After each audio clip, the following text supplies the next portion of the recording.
L'instant patrimoine avec GAN Assurance. J'hésite entre Pacs et mariage, mais on me dit que c'est la même chose. C'est vrai ?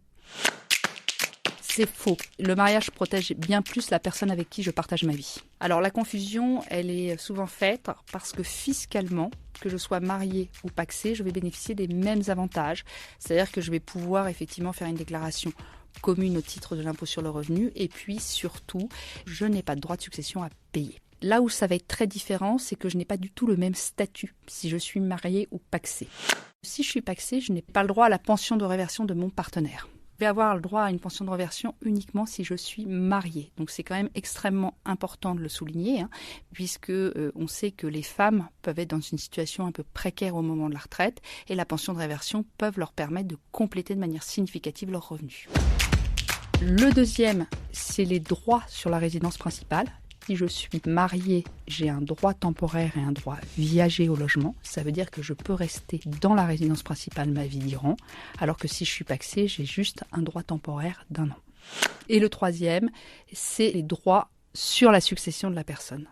Si je suis mariée, la loi me donne des droits sur la succession de mon époux. C'est-à-dire que je vais être héritier. Ce qui n'est pas le cas pour un partenaire pacsé qui, lui, ne bénéficie d'aucun droit légaux. Il n'a rien, sauf si lui-même l'organise, et ça, il va pouvoir le faire de manière conventionnelle, notamment en rédigeant un testament. Si je suis mariée, en fait, la loi va me donner des droits qui vont dépendre de la composition de ma famille. Si j'ai des enfants communs, le conjoint survivant aura le droit à un quart en pleine propriété ou la totalité en usufruit. Et s'il y a des enfants d'autres lits, il n'aura le droit qu'à un quart en pleine propriété. Ce qu'il faut également noter, c'est qu'en cas de mariage, conventionnellement, je peux aussi donner beaucoup plus de droits à mon conjoint survivant. C'est-à-dire que je vais pouvoir effectivement aller chercher ce qu'on appelle la donation entre époux. Ça permet de bénéficier d'une quotité disponible spéciale qui existe uniquement entre époux. Et je vais pouvoir aller chercher effectivement jusqu'à un quart en pleine propriété, les 3 quarts en usufruit. Ça donne plus de pouvoir au conjoint survivant, mais ça limite aussi la réserve héritaire des enfants, ce qui n'est pas rien.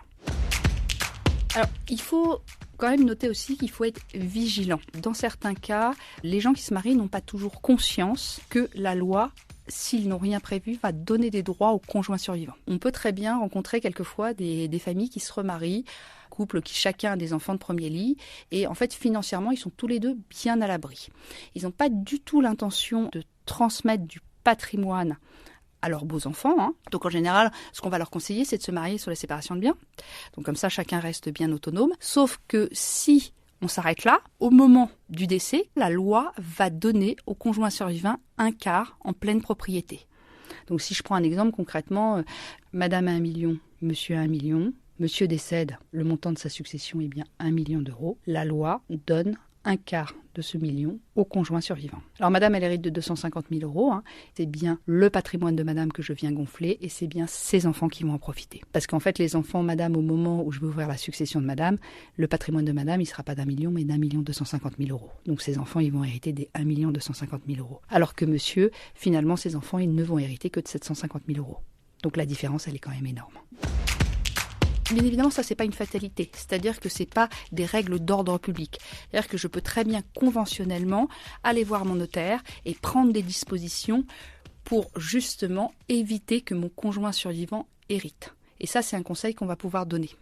Peut-être une dernière anecdote à partager, c'est les obligations alimentaires. Parce que ce qu'il faut savoir, c'est que les obligations alimentaires, elles existent envers les enfants, mais de plus en plus dans les dossiers, on s'aperçoit aujourd'hui que les obligations alimentaires, elles vont vers les parents qui sont en situation de précarité.